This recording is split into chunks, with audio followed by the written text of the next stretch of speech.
Hola, esta es la primera parte de la lección número 61 del curso de álgebra avanzada. En la lección anterior iniciamos el estudio de un tópico que titulamos las probabilidades estadísticas o empíricas e indicamos que eran probabilidades que se computaban a base de datos estadísticos acumulados a lo largo de muchos años, ¿okay?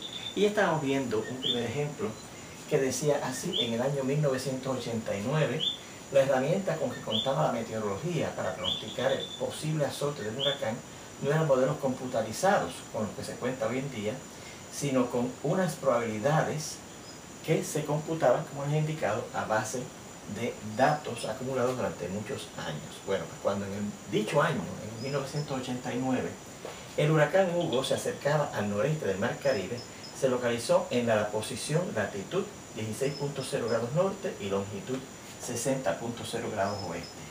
Esa era esta posición con relación a las islas, Antillas Menores y Puerto Rico, que es donde yo estoy localizado, ¿verdad?, en el noreste del Caribe. Bueno,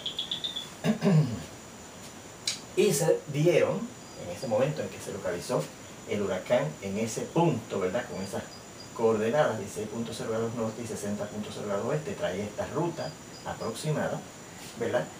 Se dieron en por ciento unas probabilidades indicadas para algunas localidades en las islas indicadas. Miren, se localizó aquí el ojo del huracán y entonces en la isla de Dominica se marcó un 51%, en la de Martinica 19%, en la de Guadalupe 77%, en la de Antigua 65%, en Saint Kitts 52%, en San Martín 33%, en Santa Cruz 33%, en San Tomás 29%, en San Juan de Puerto Rico un 24% y en Ponce, Puerto Rico un 22%.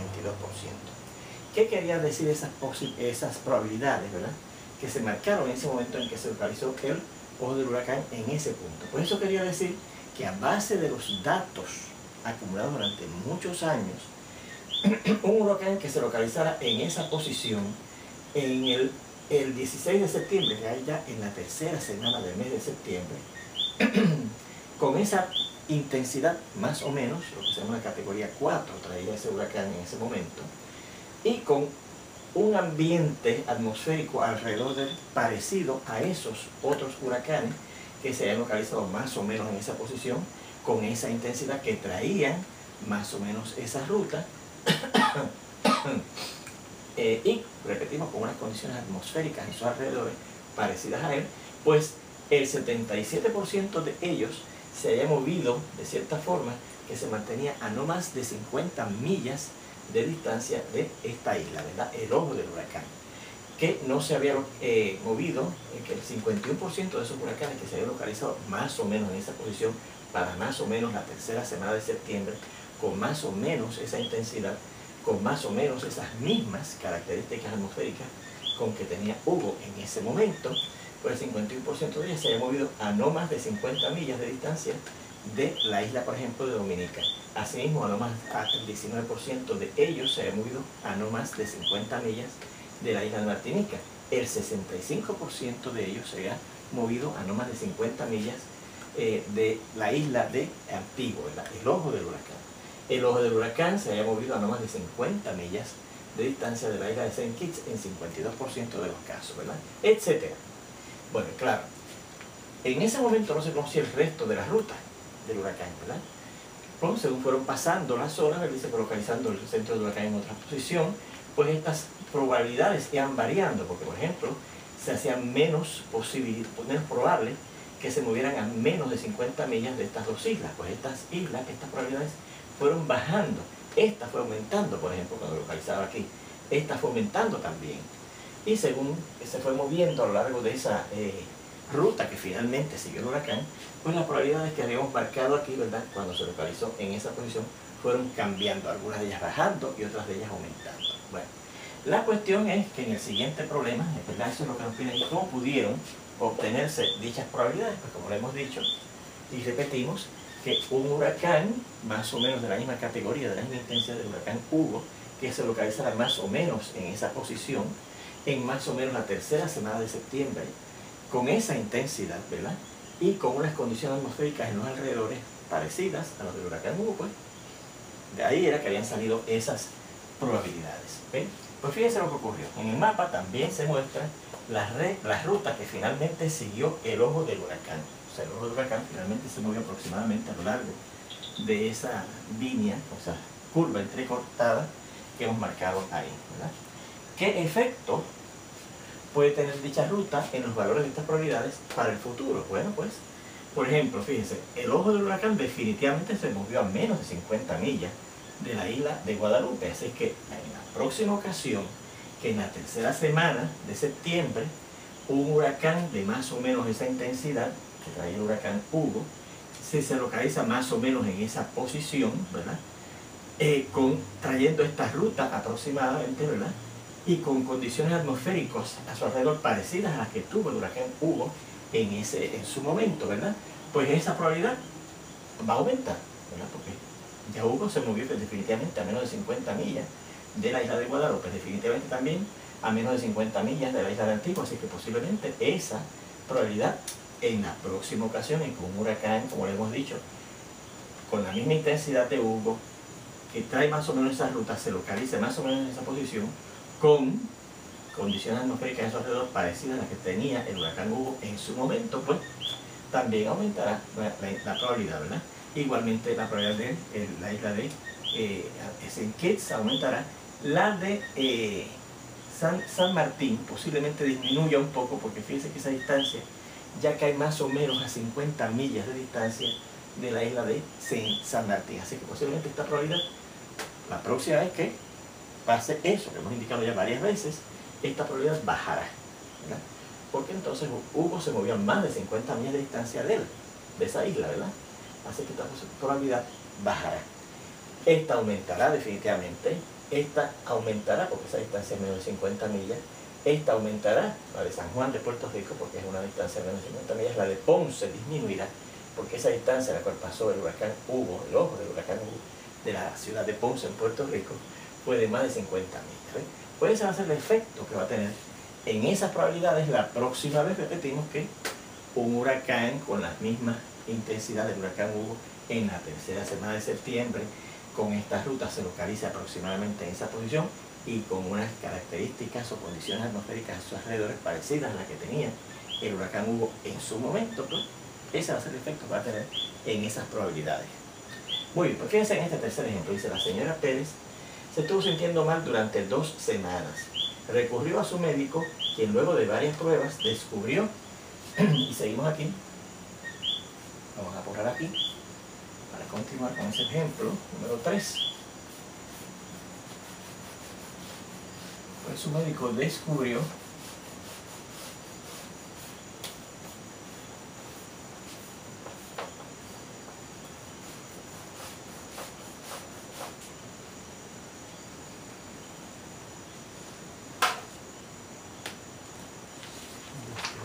que padecía de cierto tipo de cáncer intestinal. Bueno, pues luego de una operación exploratoria,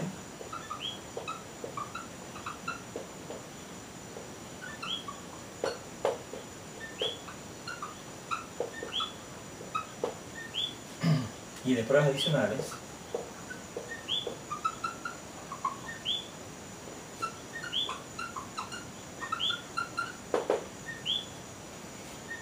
el médico le informó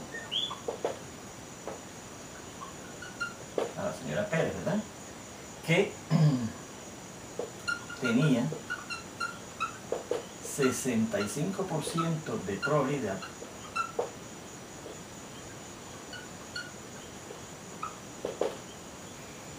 de una recuperación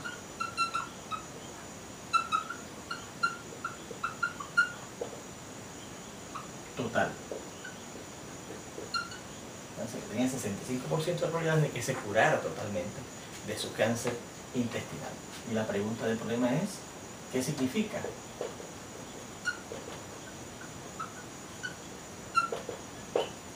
Dicha probabilidad.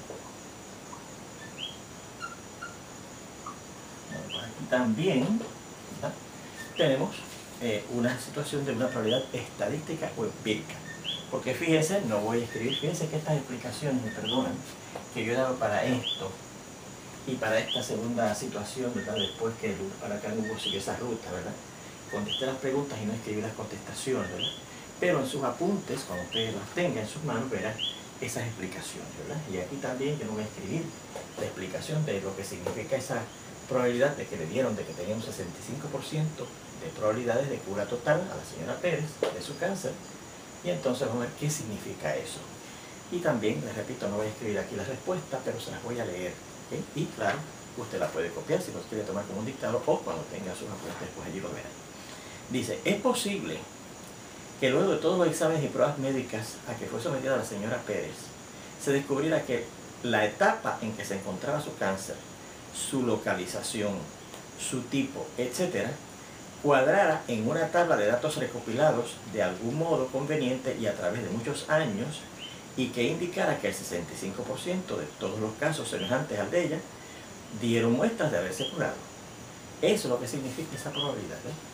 Que a base de todos esos factores, ¿verdad?, el cáncer en esa etapa, de ese tipo, en esa localización del intestino, ¿verdad?, con los medicamentos y tratamientos que había en ese momento, pues el 65% de los pacientes antes de ella, ¿verdad?, que habían tenido esa misma situación, pues se habían curado. Por eso es que le dice a ella que tiene 65% de probabilidades de curarse.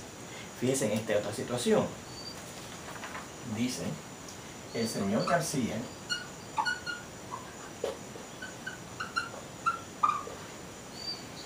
vecino de la señora Pérez,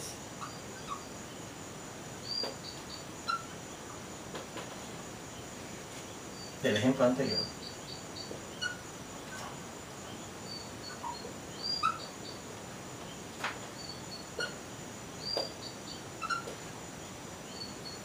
fue sometido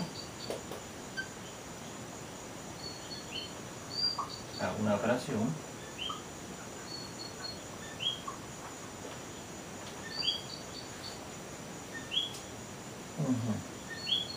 y se le descubrió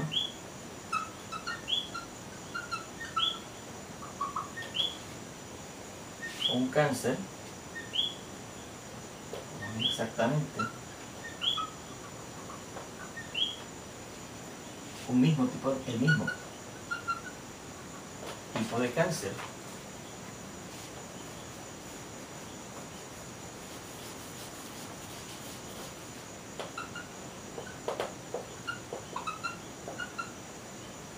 que se le descubrió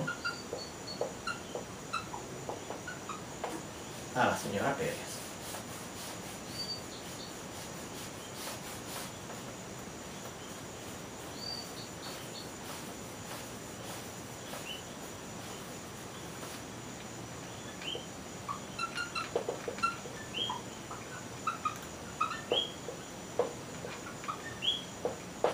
A la señora Pérez. Bien. Sin embargo,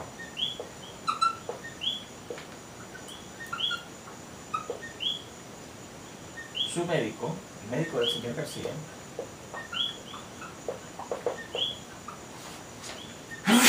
perdónenme,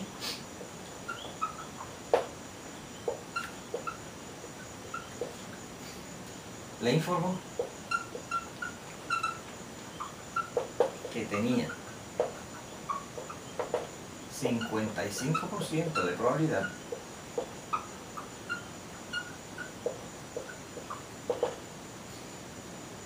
de recuperación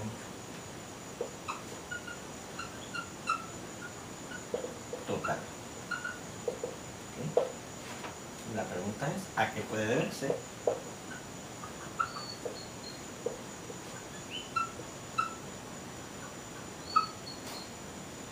esta diferencia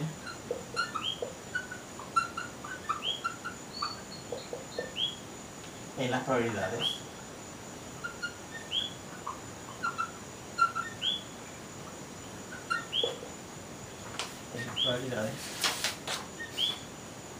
informadas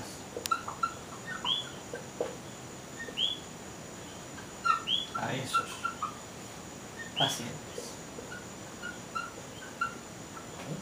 Fíjense que la situación es que el vecino de la señora Pérez, el señor García, también sufre una operación en donde le descubren un cáncer intestinal exactamente del mismo tipo del de la señora Pérez. Sin embargo, su médico, el médico del señor García, le informa que las probabilidades de cura que tiene son 55%, mientras que al de la señora García, el médico le ha informado que tiene un 65% de probabilidades de cura.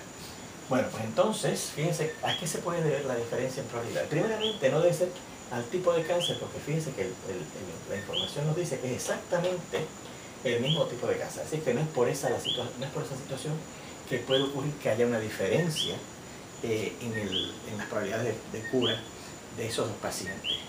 Yo he puesto aquí, ¿verdad?, en esta contestación, unas posibilidades, ¿verdad?, de por qué puede haber ocurrido esa diferencia en probabilidades. No se las voy a copiar, pero se las voy a escribir, y si usted quiere, claro, como siempre, le puede dar pausa al video para que usted copie la respuesta, o si tiene la oportunidad de adquirir los apuntes correspondientes a este tema, allí verá esta contestación. Dice, pueden haber varios factores que contribuyan a esta diferencia. Mencionaremos varios. El primero puede ser que el señor García tiene su cáncer en una etapa de desarrollo más avanzada que la de la que se encontró ante la señora Pérez.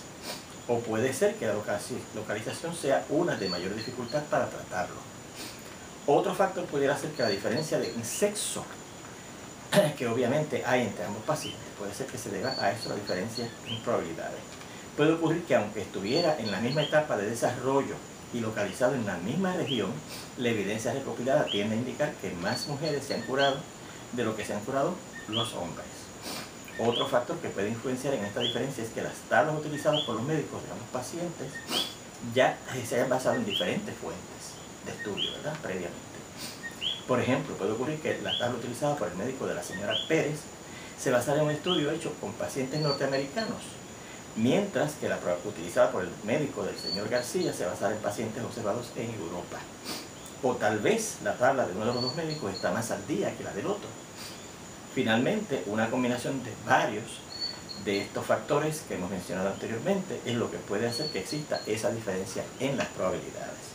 Pues ahí tienen una explicación de por qué esa diferencia, ¿verdad?, puede ocurrir entre esos dos pacientes con respecto a las probabilidades de cura que puedan tener con su cáncer correspondiente. Bueno, vamos a hacer un comentario. Con esto terminamos, ¿verdad?, el tópico este de las probabilidades estadísticas o empíricas. Repito que son probabilidades que se computan a base de los datos que se han ido acumulando durante varios años previos a la ocurrencia del evento que tengamos, ¿eh? Antes de que ocurriera, ¿verdad?, el evento de ese huracán Hugo moviéndose de esa manera, ¿verdad?, pues teníamos unos datos recopilados que nos daban las probabilidades de que ese huracán, su ojo, se moviera a no más de 50 millas de distancia de las localidades que se marcaron en ese momento, ¿verdad?, y que se indicaron en ese mapa. También tenemos ahí la información de unos tipos de cáncer parecidos, exactamente iguales, sin embargo las probabilidades de cura son diferentes. ¿Y por qué ocurren esas diferencias? ¿Verdad? Por las razones que hemos indicado. Y fíjense que también los hechos de esas probabilidades se basan en datos que se han ido acumulando a través de los años en distintas partes del mundo, ¿verdad? Bien, pues fíjense que con eso terminamos, ¿verdad?, este tópico de las probabilidades estadísticas o empíricas. Vamos a aprovechar ahora esto de las probabilidades estadísticas o empíricas para hacer un comentario. Un comentario que no hemos hecho hasta ahora y que es aplicable a todos los casos que hemos visto de probabilidades, y en particular a este tipo de probabilidades que se computa a base de datos estadísticos acumulados a través de varios años. Pues mire, puede ocurrir lo siguiente, mire. Vamos a coger un ejemplo sencillo. El ejemplo del experimento en donde lanzábamos una moneda no cargada, ¿verdad?, balanceada al aire, y veíamos cómo caía, si cara o cruz, ¿verdad? Y la probabilidad que vimos que era un medio, o sea que la mitad de las veces en que caiga la moneda va a mostrar hacia arriba la cara, y la mitad de las veces en que caiga la moneda va a mostrar la cruz. Y se dirá, bueno, pues eso quiere decir que cuando yo haya tirado esa moneda 2 veces, la primera vez se cayó cara, la segunda vez me tiene que caer cruz, porque la probabilidad es un medio. O puede ser que cuando tire la moneda 4 veces, 2 veces tiene que haber caído cara y 2 veces tiene que haber caído cruz. Y eso no es así, ¿ok? No necesariamente es así. Puede ser que sea así, pero no necesariamente, ¿ok? En el experimento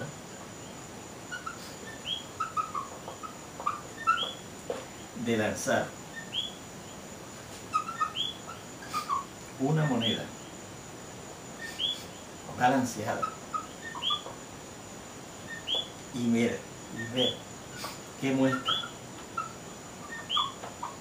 hacia arriba al caer, si cara o cruz.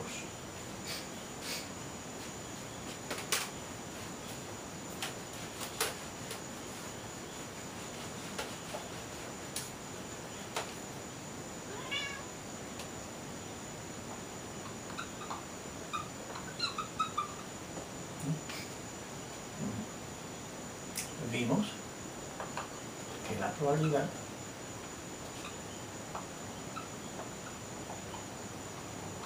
es un medio de que caiga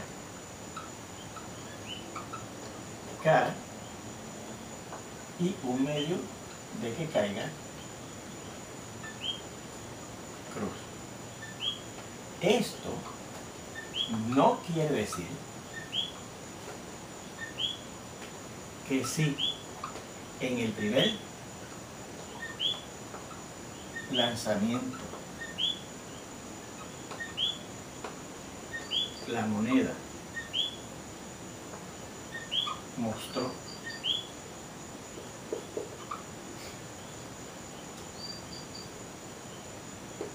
cara hacia arriba, automáticamente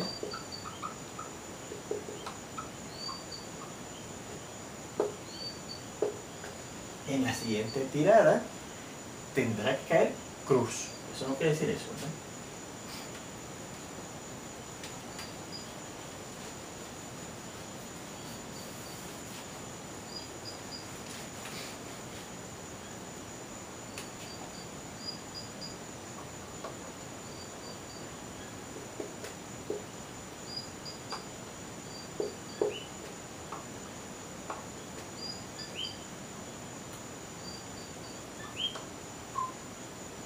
Tendrá que mostrar cruz. Bien, bueno, ni tampoco quiere decir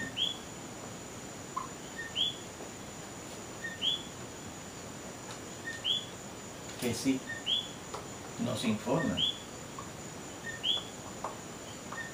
que la moneda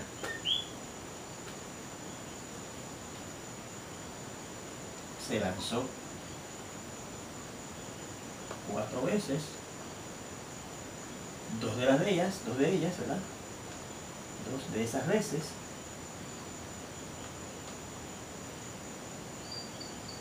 no necesariamente las primeras 2, puede ser que la primera y la tercera, o la primera y la última, ¿no? 2 de esas veces haya caído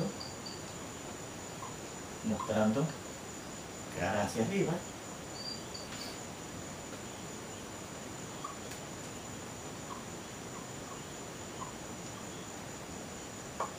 y 2 veces las otras 2 mostrando cruz hacia arriba. ¿Sí? Eso tampoco quiere decir eso. Repetimos, en ese experimento de lanzar una moneda balanceada al aire y anotar de qué forma, qué muestra hacia arriba, si la cara o la cruz, ¿verdad? Y hemos encontrado, computamos que era la probabilidad de un medio. Eso no quiere decir que si yo lanzo la primera vez la moneda y me cayó cara, yo puedo apostar lo que yo quiera la segunda vez porque tiene que caer cruz. No. Ni tampoco si me dice, mira, ya se tiró 4 veces en la moneda al aire y la probabilidad de que caiga de una manera o de la otra es 1/2. Eso tampoco quiere decir que de esas 4 veces 2 cayeron cara y las otras 2 cayeron cruz. Claro, dependiendo de importando cuáles de las 2 veces ha sido que cayó cara, la primera y la segunda, la primera y la tercera, la primera y la cuarta. Y que el resto de las veces cayera cruz. No, eso tampoco quiere decir eso. Lo que sí quiere decir esa probabilidad es que a la larga, a lo mejor, después que usted ha tirado la moneda 1.000.000 de veces, entonces la mitad de las veces cayó 500.000 veces con la cara hacia arriba y la otra mitad, 500.000 en 500.000 ocasiones, cayó mostrando hacia arriba la cruz. ¿Ve? Eso es lo que quiere decir esa probabilidad. ¿Ve? Pero que a lo mejor a la larga, mucho después, que al fin y al cabo usted va a ver que tiene 1/2 de probabilidades. Y a lo mejor después de esa primera, de que logró que usted viera la mitad, justamente la mitad de las veces caer cara y justamente la mitad de las veces caer cruz, entonces usted empieza otra vez a desbalancearse eso. ¿Ves? Por ejemplo, repetimos, si al usted lanzarla en la ocasión número 1.000.000 es que usted logra que la mitad de las veces cayó cara y la mitad de las veces cayó cruz, a lo mejor pasan 2.000.000 veces más antes de que volver otra vez a que quede 1/2 y 1/2. ¿Ves? O sea que a lo mejor después que cayó, logró 50% de veces haber caído caras cuando usted lo tiró por 1.000.000, por la vez número 1.000.000, y 50% de las otras veces, de esas mismas veces, perdón, que cayera cruz. Entonces a lo mejor de ahí para adelante cara empieza a aparecer como un 60%, con 65%, con 55%, con 58% de las veces cayendo hacia arriba. Pero entonces a la larga, de momento empieza a bajar 51%, entonces baja a 48%, a 43%, etc. Y después de la larga, es que entonces logra volver a tener la mitad de las veces que cayó cara y la mitad de las veces cayó cruz. Pero eso sí usted puede asegurar que a la larga la mitad de las veces va a caer cara y la mitad de las veces va a caer cruz. Bien, así que vamos a notar eso. Lo que sí quiere decir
con esto terminamos esta primera parte de esta lección. Seguimos en la segunda con un nuevo tópico. Hasta entonces.